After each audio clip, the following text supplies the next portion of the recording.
From Tradio Media, I'm Father Roderick, and this is the Daily Breakfast.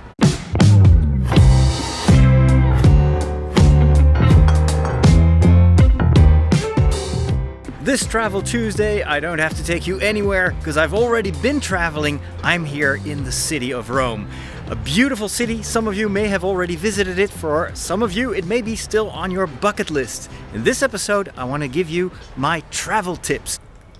It is the Christmas season here in Rome, and there is a beautiful Christmas tree in the dining hall of the hotel where I'm staying. And it is a very, very nice place. It's on the 6th floor of the building, and from here you're just above the rooftops of the other buildings in the city of Rome. And I'm walking towards the windows here, and in the morning when you have breakfast, you can sit here, and behind you you will see the facade of St. Peter's Basilica, and the view is better than almost any other place in Rome. It's quite incredible. I'm stunned that I ended up here. And the fact that I was stunned also has to do with the fact that I actually didn't book for this hotel, or at least not for this place. And that has to do with my first tip. If you want to book a place in Rome, I'm going to take you to my room and show you around. If you want to find a place in Rome, don't necessarily always go to the most expensive hotels, if your budget allows you to do that. Don't go to the big tourist traps, but look around. I always go to Expedia, and I just take a look at what they have available at that time, and that can change actually all the time. So here is the entrance to my room. It is number 518. I get this nice old-fashioned key, which is way too big to put in your pocket, and they do that on purpose, of course, because they don't want you to take this outside. Now take a look. I booked actually a bed and breakfast, and instead what they gave me was this very, very nice room with a big bed. There's a mirror, and in the mirror, on the video, you can see me actually film this. Some of you were asking, what is a gimbal? Well, I can actually show you in the mirror what it looks like. It is a kind of an arm that I'm holding, and the phone is in the arm. And if I move my hand around, the phone itself actually stays very stable. So that allows me to do a really nice, smooth filming. This is the bed. It's way too big for me. There is even a small balcony, although the view is nothing special here. But it's still nice to be able to go outside. I can sit here in the evening and read a book. And from here, you can see the building in front of me. It's really not the nicest view. And down below, you see, I think, the roofs of smaller houses that are built in the space in between all these building blocks. But you know, who cares for this view from my balcony when you're in the city of Rome? You want to be outside, you want to be in the city. So this room also has a nice desk, which I really like, as it allows me to work here. I usually have to continue my work even for Dutch television when I'm here, so I always take my digital recorder with me. That's my trusty old H2. I've used this for many years to record my podcasts, and now I can use it also to record voiceovers for my television programs. Here in the corner, it's a bit dark here. You can see my backpack. It's a very small backpack. I'm drying my socks. I've only taken 2 pairs of socks. I only take 2 pairs of anything, basically, because I can always wash it here, and that allows me to travel light. There's a small bathroom, usually also nothing special, but well, it's got warm water and it's got a shower, so that's all you need, right? All right, now I'm going to take you outside. Let me close the door here. And what I did was I went to Expedia, and usually I look for low-budget places to stay. And when you do that, when you look for rooms, Expedia allows you to sort by price. What usually comes up first is a whole bunch of not even bed and breakfasts, but places where you sleep in bunk beds, and those are extremely cheap. They're like, well, sometimes $20 a night. There's almost nothing cheaper than that. But of course, you have all the discomfort of being with several other people. They may snore, etc. So I'm not sure if that's what you want. But then usually, if you go a little bit down the list, you will see bed and breakfast rooms. Sometimes these are in a regular apartment. They've refurbished to for guests, and then you have a common bathroom, but you still have your own place to stay. Sometimes there is breakfast provided.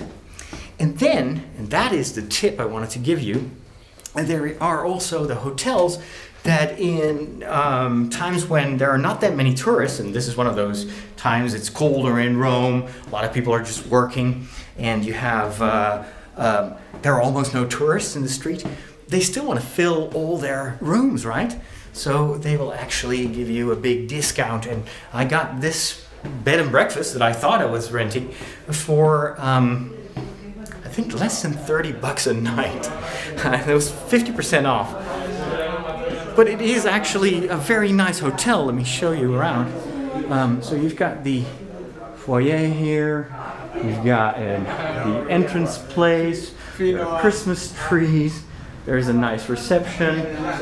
And if you go down the stairs, you'll see that it's actually very close to the Vatican, as you could imagine. So on that side, in the distance, it's right behind those cars, there is Castle San Angelo. Let's see if I can show you that.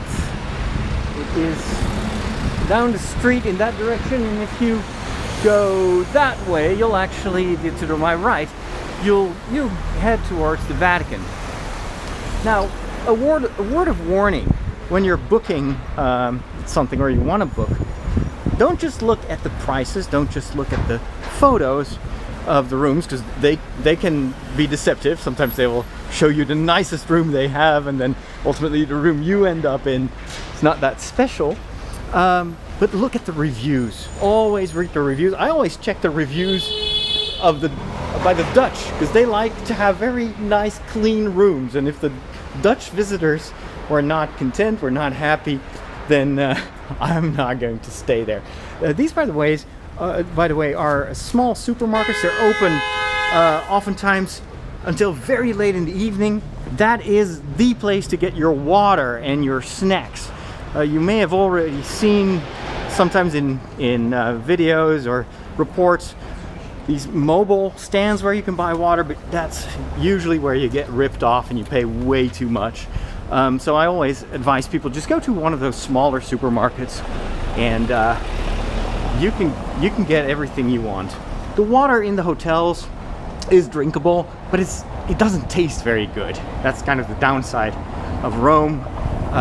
The water's heavily treated, and so it's got a real strange taste. This is one of the classic tourist traps. This is a street that comes from the Vatican. The Vatican is at the end of the road over there, and this is the place where people go for lunch. And there are some good restaurants, but not the ones at the beginning of the streets, because that's where they try to catch all the tourists. There's a nice old fountain here, Aqua Marcia, with a beautiful papal sign and a water basin. This is not drink water, by the way. You always have to be careful. This is mostly for the pigeons. But if you move a little bit more to the end of the streets, that's where you will find the better restaurants. And actually the prices are quite good. Just don't go where the tourists go. That would be my advice, because that's where you get ripped off as well. And the food is just not very good quality-wise. Although, I have to say, it's still Italy, it's still Rome, so it may be already so much better than what you can get elsewhere in the world. It's really hard to find a place where food is really not good. So always look at the reviews, try to get a discount, look around. Sometimes it also helps to spend a few days looking, because sometimes rooms will open up and you will get some more low prices, etc. I usually try to get a room that is around 35, 40. It's a bit hard in the summertime, because then, well, actually, summertime is also a quiet time because it can be very hot here. But in the high season, when there are lots of tourists, then it can actually be quite expensive. But I've always been able to find a cheap place to stay. Sometimes just needs a little bit more time. There's the police, the Roman police, a few sisters. So that's kind of the cool thing of Rome. Wherever you go, you've got sisters and brothers. And you've got these nice stores where you can buy all your nativity statuettes and lots and lots of infant Jesuses. This Jesus has his feet and his hands wrapped in plastic, the poor boy. And then of course you can also buy all these tiny little statuettes for the nativity scene at home. There is a tradition in Italy where these nativity scenes can be extremely big with tons and tons of figurines in it. It symbolizes a bit the fact that Jesus was born in our world, in the real world, and so you don't always have angels around you or saints or the Virgin Mary and Joseph, but Jesus was also born in the day-to-day life of people, and so that's also one of the aspects of Advent. It's not just that Jesus came 2,000 years ago, but he also wants to be born in your life, in your world. And so you will find bakers and people cleaning their house and preparing a fire, and there are the most amazing, wonderful little scenes in those nativity scenes in the Italian tradition. He's used to waving at tourists in order to get them to eat in his restaurant, of course. As you can see, the Italians really like their Christmas lights. And even in other parts of the city, it's even worse. It's like everything is one big Disneyland type of decoration. But it also gives atmosphere, especially at night, of course. It's really nice and festive in Italy. And the thing is, in other parts of the country, Christmas is a very short season. It starts really early, and then the moment it is Christmas, it's over. Well, not here in Italy, because in Italy the Christmas season continues all the way to the Epiphany, and so for many across the road here, for many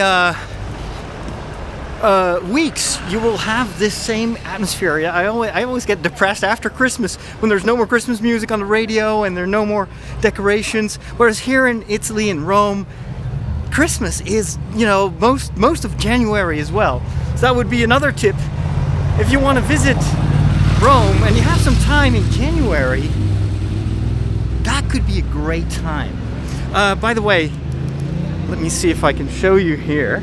This is the widely criticized McDonald's near the Vatican, and this building where it is located is a building that normally houses people that work in the Roman Curia. So Cardinal Ratzinger, before he became Pope, had his apartment on the upper floor of this building, and now there is a McDonald's here.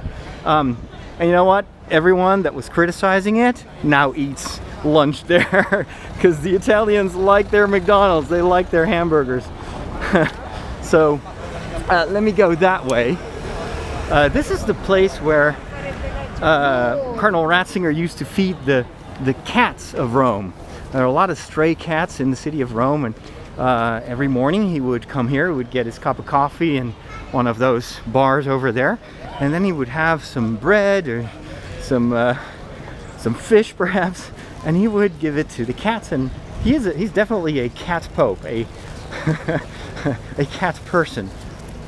Now it's mostly pigeons that are here to eat. I think the cats, perhaps because Ratzinger is no longer here, the cats are now gone. So these are places where yeah, you can get something to drink, something to eat, but it is usually quite expensive. These little tourist stores are also usually on the more expensive side, but in the whole area here behind me, where the sisters are walking, over there, there are tons of stores where you can get much better deals for your tourist stuff. This is also important to know. If you ever want to see the Pope, then Wednesday would be the day to try to find him. Now, don't go to all these guys that are trying to sell you tickets here to get into the museums very quickly, etc., because usually they charge a fee. The best way to get into the Vatican museums is to order your ticket through the internet. And here we're back on St. Peter's Square. It's a lovely day. The fountain is sparkling in the sunlight, and the Christmas tree is up and decorated because tomorrow is the big revelation. So these people are waiting in line to get their tickets for the Wednesday audience, because that is something you need to have. You can't just walk up to St. Peter's Square to see the Pope. You have to have a ticket.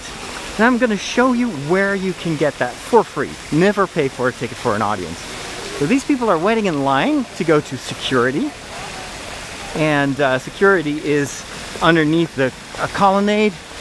And then you go to the bronze door, and that's the entrance to the Vatican Palace.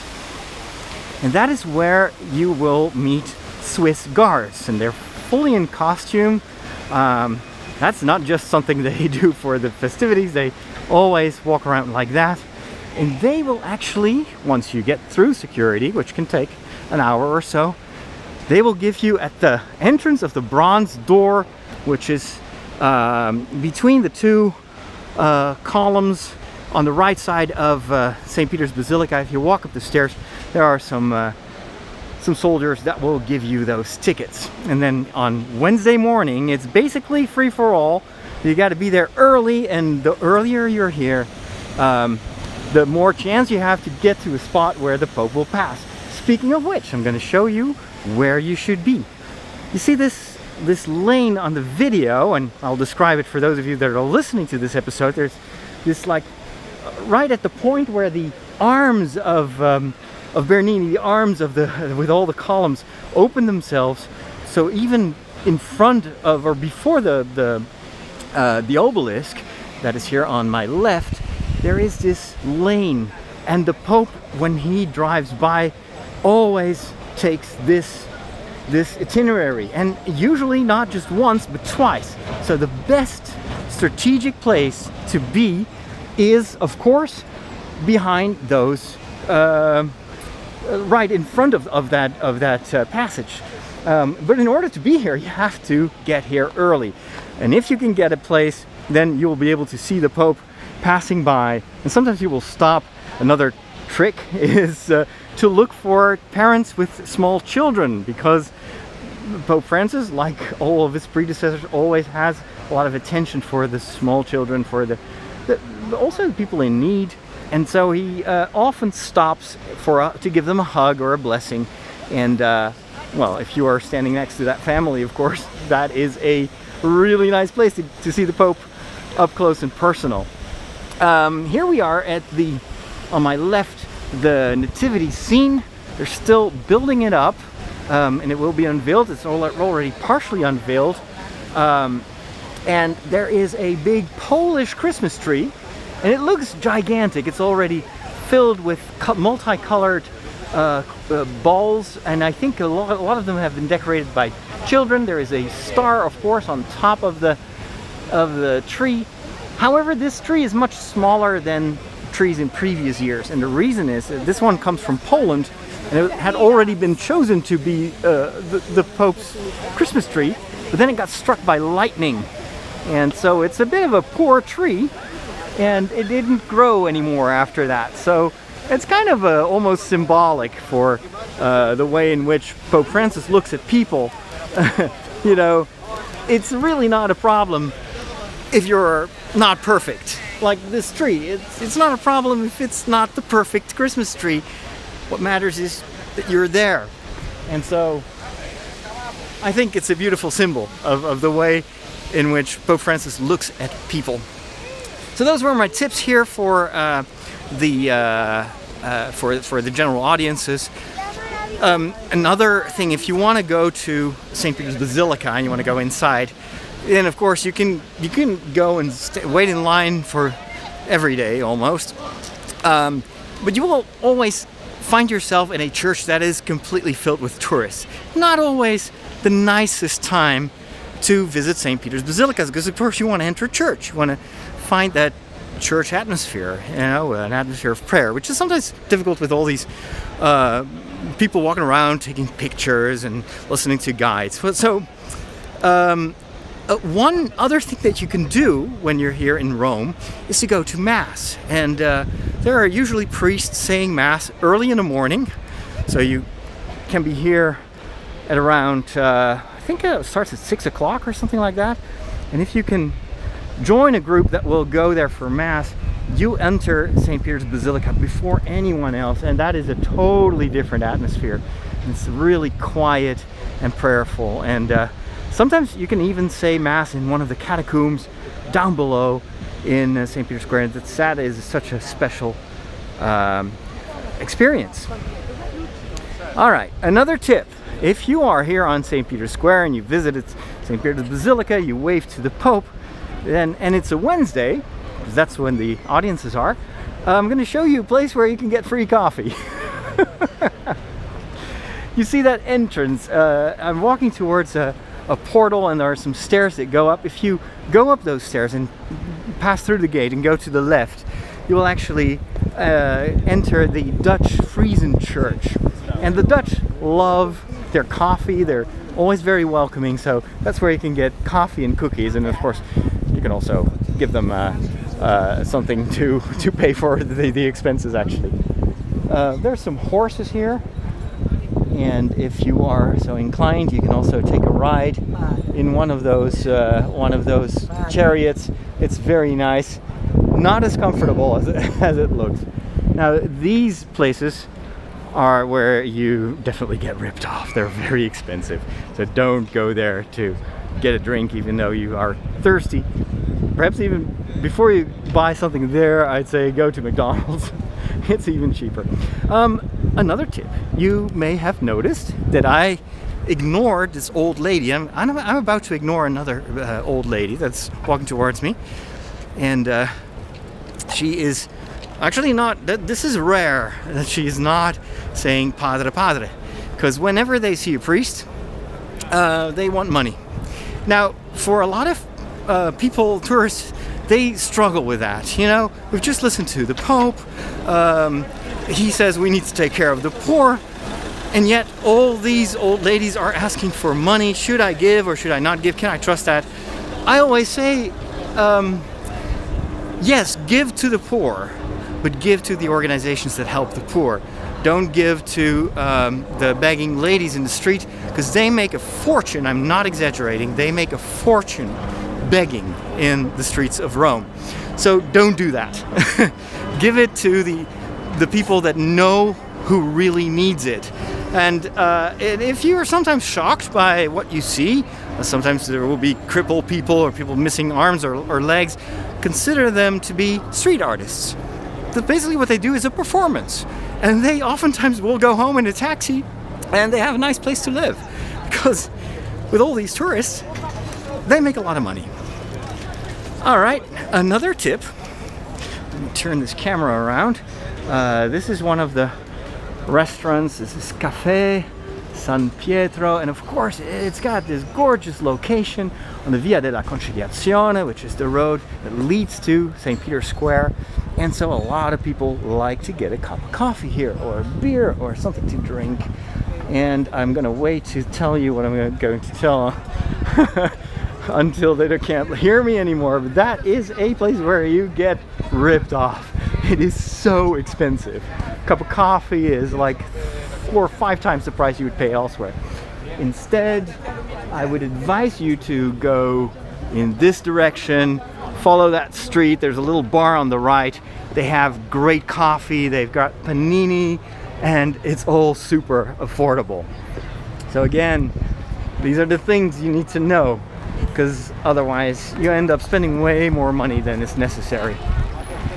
And well, this is just one of those street artists that I was talking about. Yeah, it sounds harsh, but he oftentimes also will refuse, people like this will refuse treatment, because the more scary they look, the more money people will give.